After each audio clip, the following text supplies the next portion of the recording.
નમસ્કાર. આજના ITI e learning પ્રોગ્રામમાં આપ સૌનું હાર્દિક સ્વાગત છે. આજે હું આઈટીઆઈમાં ચાલતા મિકેનિક ડિઝલ્ટેડ અંતર્ગત hydraulic brake, hydraulic power circuit, hydraulic જેકની સર્કિટ ટ્રેસ કરવાની પ્રેક્ટિસનું તાલીમસર માર્ગદર્શન આપીશ. મિત્રો, આપણે જાણીએ છીએ કે આપણું વાહન કોઈ જગ્યાએ બ્રેકડાઉન થઈ ગયું હોય, પંચર પડી ગયું હોય તો એને આપણે ઉંચકવું હોય તો આપણે એને બરથી અથવા તો હાથથી તાલીમાર્થી અથવા તો કોઈના હેલ્પથી ઊંચું કરવાનો પ્રયત્ન કરીશું તો મેક્સિમમ બર લાગશે. આપણે એને સરળતાથી ઊંચું કરી શકતા નથી અને એને નટ હોય કે બોલ્ટ હોય કે એની સેફ્ટી નીચે સેફ્ટી સ્ટેન્ડ મૂકવા છે, એને આપણે બહુ બર કરી અને વાહનને ઉંચકીએ છીએ. પરંતુ આપણી પાસે જો જેક હોય, એ મિકેનિકલ જેક હોય કે હાઇડ્રોલિક જેક હોય, તો મિકેનિકલ જેકમાં પણ શું થતું હતું? મિકેનિકલ જેકમાં પણ શું હોય, એની નટને ફેરવવા માટે એક ટોમી આપવામાં આવતી. એ ટોમીને ફેરવવા માટે અથવા તો એને ટર્ન કરવા માટે બર લગાવવું પડતું હતું, એટલે વધારે બરની જરૂર પડતી હતી. એટલે ધીમે ધીમે આપણે શું કર્યું કે હાઇડ્રોલિક સિસ્ટમ, હાઇડ્રોલિક જેકનો ઉપયોગ કરતા થયા. એટલે ટૂંકમાં વાહનને સરળતાથી ઊંચું કરી શકવા માટે આપણે હાઇડ્રોલિક જેકનો ઉપયોગ કરીએ છીએ.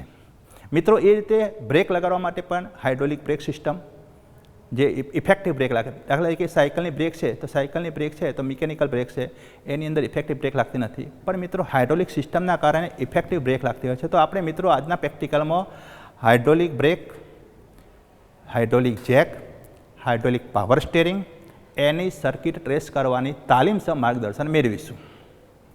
તો મિત્રો, આપણે આજે જુદા જુદા પ્રકારની 3 પ્રકારની સર્કિટો જોવાની છે. એમાં પ્રથમ હાઇડ્રોલિક પાવર સ્ટીયરિંગ વિશે આપણે સમજીશું. એની સર્કિટ છે આપણે બનાવેલી છે. તો મિત્રો, સ્ટીયરિંગ વ્હીલ છે, એ સ્ટીયરિંગ વ્હીલ છે જે ડ્રાઈવર દ્વારા ઓપરેટ કરવામાં આવે છે. સ્ટીયરિંગ કોલમ છે.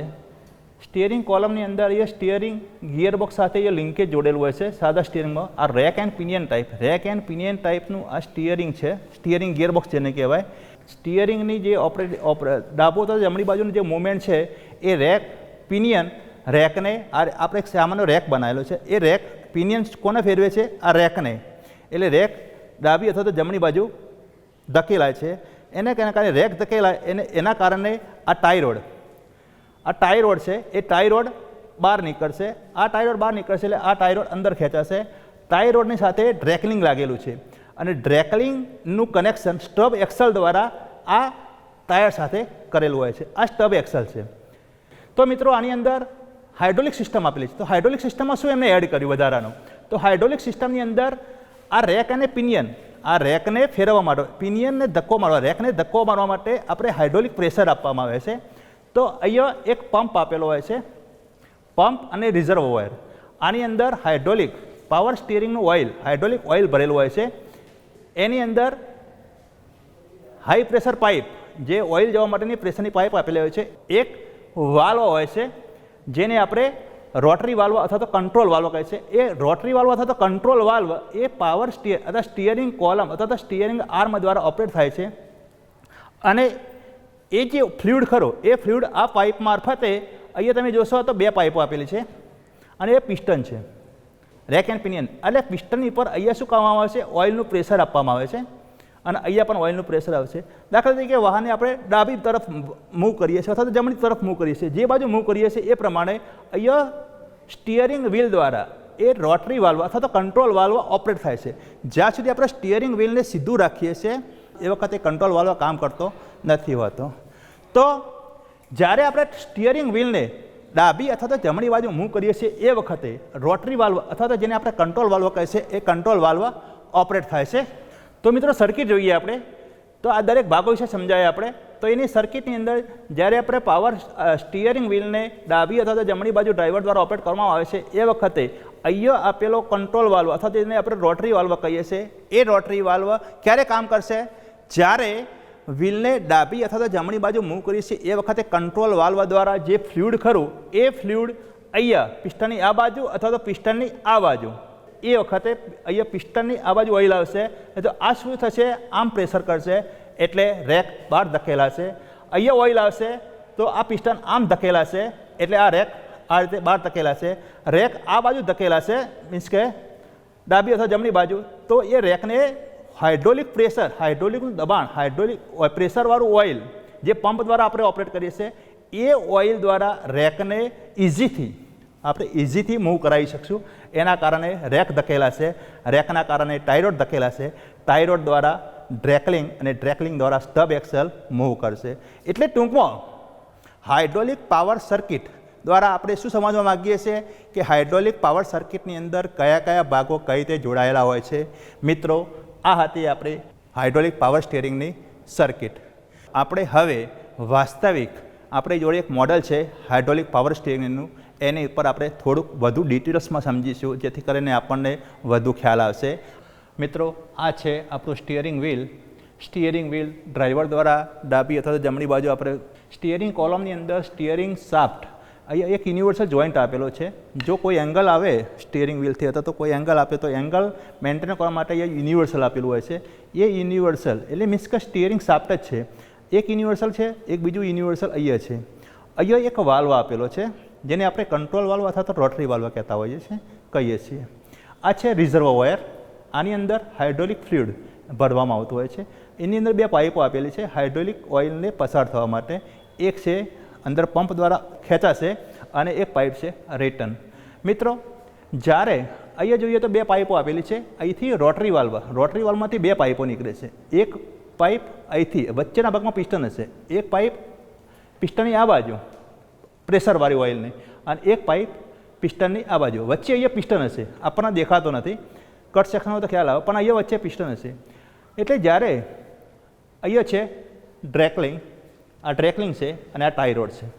અંદર આવી ગયું આપણું રેક એન્ડ પિનિયન. આ કયા પ્રકારનું છે સ્ટીયરિંગ? રેક એન્ડ પિનિયન ટાઈપનું સ્ટીયરિંગ ગિયરબોક્સ છે. તો મિત્રો, તમને ખ્યાલ આવી ગયો. જોઈએ ફરીથી એક વખતે ટૂંકમાં. અહીંયા એક પંપ છે જે હાઇડ્રોલિક પંપ કહેવાય. પ્રેશરથી ઓઇલને આપણે સિસ્ટમની અંદર ફેરવશે. એના ઓપરેટ કરવા માટે આપણે મોડલમાં એક મોટર ફિટ કરેલ છે. મોટર દ્વારા આ પંપને આપણે ઓપરેટ કરીએ છીએ. પંપ ચાલે છે એટલે રિઝર્વોયરનું જે ઓઇલ છે એ ઓઇલ સિસ્ટમમાં દાખલ થાય છે અને એ પ્રેશરવાળું ઓઇલ એ રોટરી વાલ્વ સુધી આવશે. રોટરી વાલ્વ ક્યારે કામ કરશે અથવા કંટ્રોલ વાલ્વ ક્યારે કામ કરશે? જ્યારે સ્ટીયરિંગ વ્હીલને ડાબી અથવા તો જમણી બાજુ આપણે મૂવ કરીએ છીએ ત્યારે જ રોટરી વાલ્વ અથવા તો કંટ્રોલ વાલ્વ કામ કરશે. ત્યાં સુધી અંદર રહેલું ઓઇલ સિસ્ટમની અંદર ફરે જશે. દાખલા તરીકે આપણે તમને ખ્યાલ હોય તો રેડિએટરની અંદર થર્મોસ્ટેટ વાલ્વ આવે.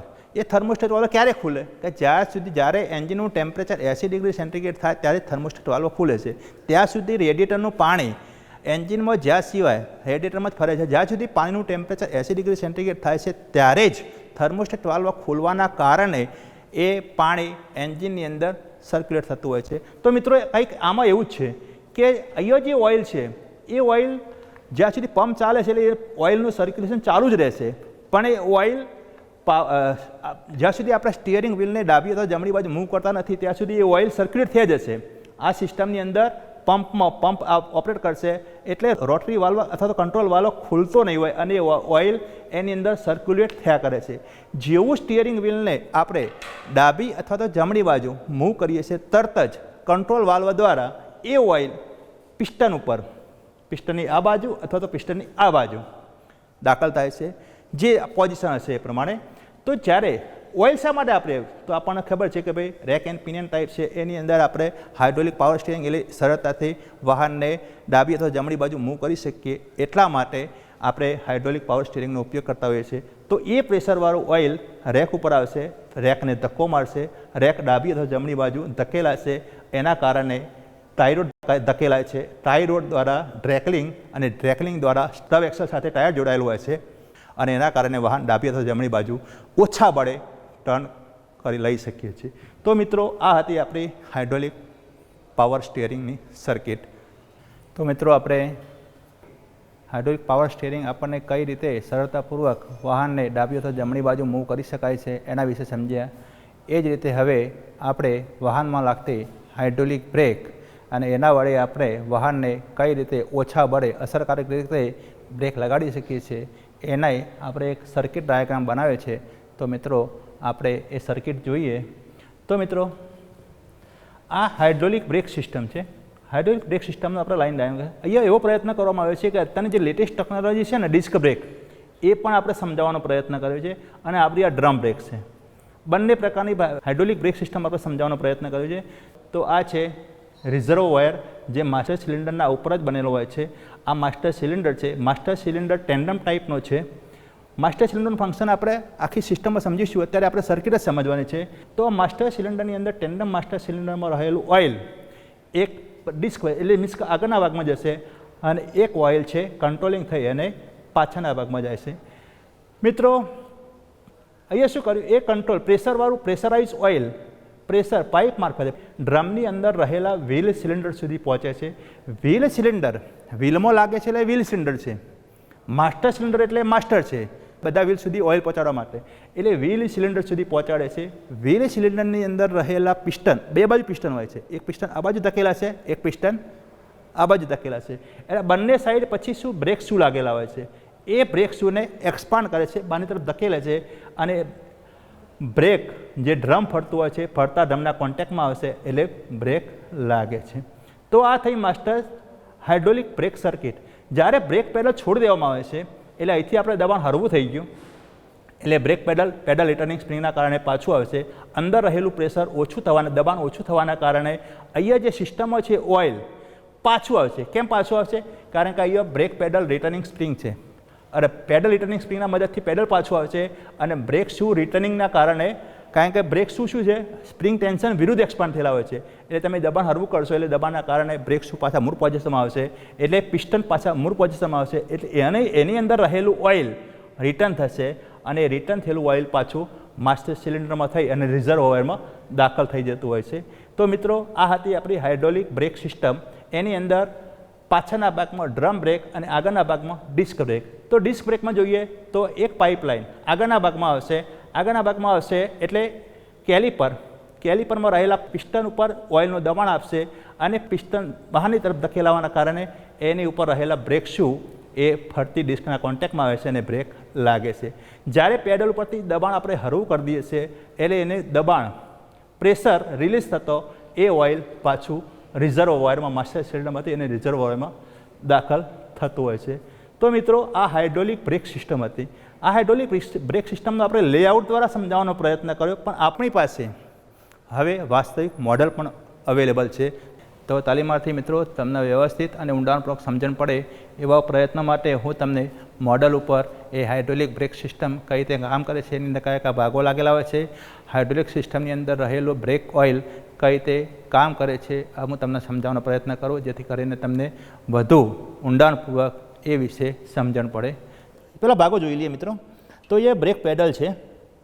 બ્રેક પેડલ રિટર્નિંગ સ્પ્રિંગ આપેલી છે. અહીંયા જે મેઇન પાર્ટ છે આપણો એ માસ્ટર સિલિન્ડર એ ટેન્ડમ ટાઈપ માસ્ટર સિલિન્ડર છે. એના ઉપર બ્રેક ઓઇલ ભરવા માટેનું રિઝર્વોયર આપેલું છે.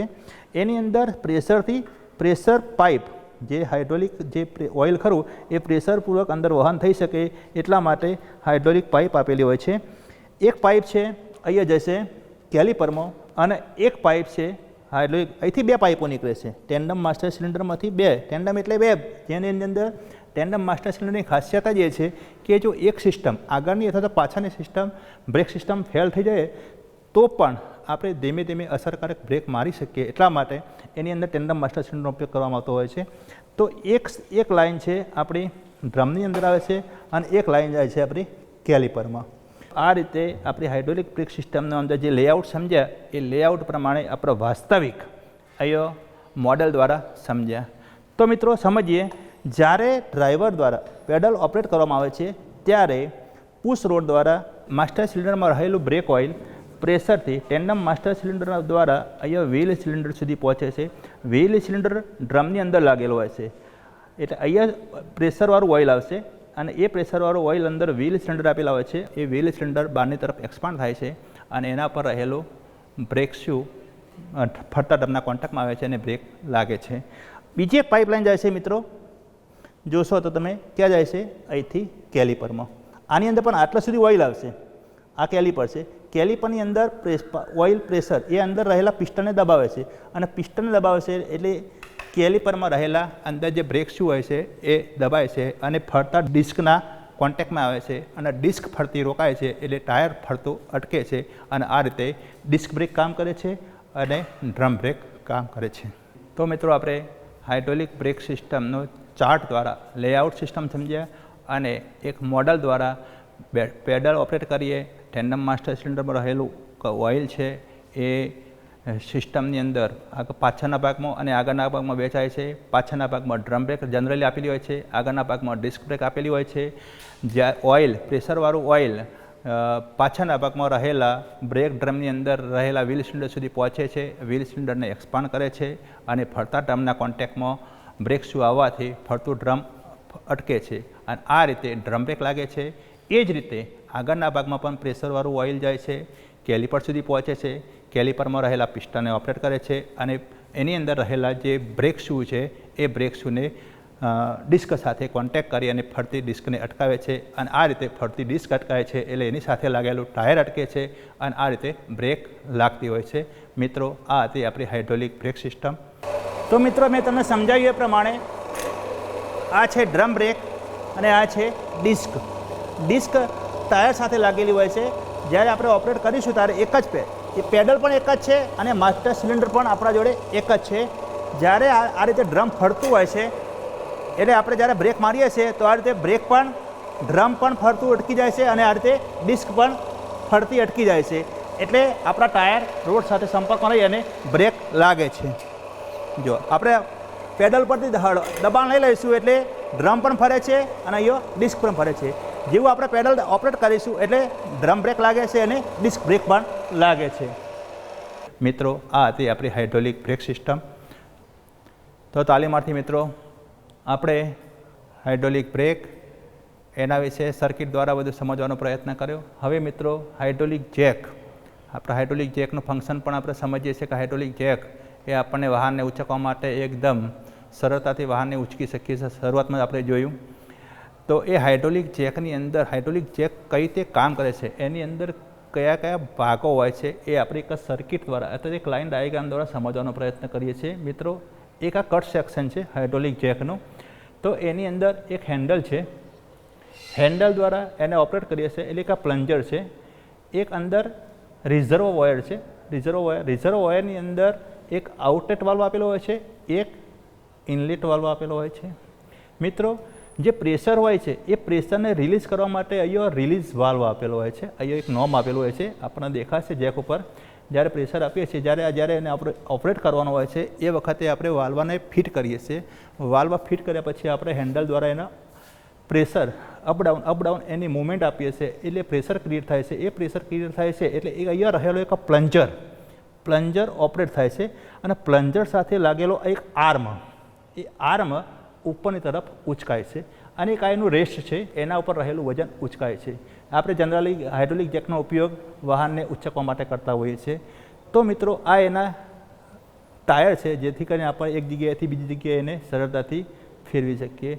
તો રિઝર્વ ઓઇલ આપેલું છે, ફ્લુઇડ રિઝર્વ ઓઇલ. અંદર પ્રેશર માટે ઓઇલ આપેલું હોય છે. એની અંદર સમયાંતરે પિરિયોડિકલ મેન્ટેનન્સ કરવું પડતું હોય છે. એટલે આપણે આ જે રિઝર્વ વાયર હોય એ જો વાલ્વ હોય એની કન્ડિશન ચેક કરતા હોઈએ છીએ. રિલીઝ વાલ્વ બરાબર ઓપરેટ થાય છે કે નહીં એ ચેક કરીએ છીએ.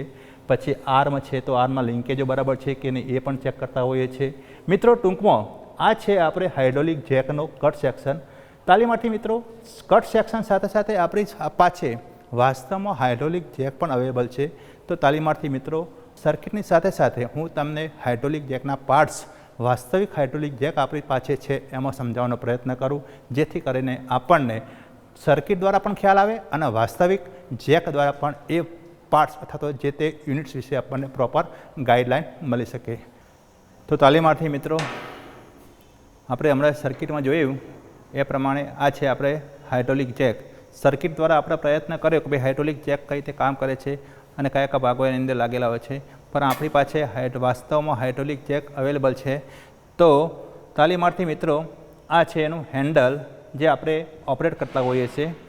હેન્ડલને જેક સોકેટની અંદર ફિટ કરેલું છે. એ હેન્ડલ દ્વારા એ આપણે હેન્ડલને ઓપરેટ કરીએ છીએ એટલે એક પ્લન્જર છે, એ પ્લન્જર ઓપરેટ થાય છે. આ રિઝર્વ વાયર છે.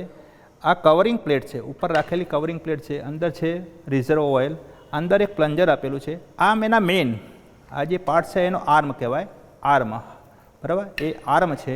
અને આ છે સેડલ પ્લેટ અને આને ઇઝીથી મૂવ કરવા માટે કેસ્ટર વ્હીલ છે આપણી પાસે, 4 કેસ્ટર વ્હીલ છે. તો મિત્રો, તાલીમાર્થી મિત્રો, જ્યારે આપણે હેન્ડલને અપડાઉન મોશન કરીએ છીએ એ વખતે આ રીતે અપડાઉન મોશન કરીશું એટલે પ્લન્જર ઓપરેટ થશે. પ્લન્જરની આપણે જોયું રિઝર્વ વાયરની અંદર 2 પ્રકારના વાલ્વ છે, એક ઇનલેટ વાલ્વ છે, એક આઉટલેટ વાલ્વ છે. એ પ્રેશર ક્રિએટ થાય છે. એ વખતે જ્યારે આપણે પ્રેશર ક્રિએટ કરવું હોય છે તો આ એક રિલીઝ વાલ્વ આપેલો હોય છે, પ્રેશર રિલીઝ વાલ્વ, એને આપણે ફિટ કરી દેવાનો હોય છે. તો ફિટ કર્યા પછી આપણે એને અપડાઉન મોશન આપીશું એટલે અંદર પ્રેશર ક્રિએટ થશે પ્લન્જર દ્વારા અને આ બંને આર્મ ઉચકાશે. બંને આર્મ ઉચકાશે એટલે આ સેડલ પ્લેટ ઉપર રાખેલી ગાડી હોય કે કોઈ વજનદાર વસ્તુ હોય, જનરલી આનો ઉપયોગ આપણે વાહનને ઉચકવા માટે કરતા હોઈએ છીએ, તો એ વાહનનો ભાગ ઉચકાય છે. એટલે ટાયરને આપણે ખોલી અને સરળતાથી પંચર કરવા માટે કે જે બી કામ માટે ટાયરને બદલવું હોય અથવા તો પંચર માટે વાહનને ખોલ્યું હોય તો એ ટાયરને આપણે કાઢી અને ફરીથી પાછો જેકનો ઉપયોગ કરી વાહનને જેકઅપ કરવા માટે, ટૂંકમાં આ છે હાઇડ્રોલિક જેક, જે વાહનને જેકઅપ કરવા માટે ઉપયોગમાં આવતો હોય છે. હાઇડ્રોલિક જેક દ્વારા વાહનને કઈ રીતે સરળતાથી ઉંચકી શકાય છે એના વિશે સમજ્યા. તાલીમાર્થી મિત્રો, આશા રાખો કે આ પ્રેક્ટિકલ દ્વારા આપણે તમને હાઇડ્રોલિક બ્રેક કઈ રીતે કામ કરે છે, હાઇડ્રોલિક પાવર સ્ટીયરિંગ કઈ રીતે કામ કરે છે અને હાઇડ્રોલિક જેક દ્વારા વાહનને કઈ રીતે સરળતાથી ઉંચકી શકાય છે એના વિશે સમજ્યા. આશા રાખું આપણા દરેક ડાઉટ્સ આ પ્રેક્ટિકલ દ્વારા ક્લિયર થઈ ગયા હશે. આભાર તાલીમાર્થી મિત્રો, નમસ્કાર.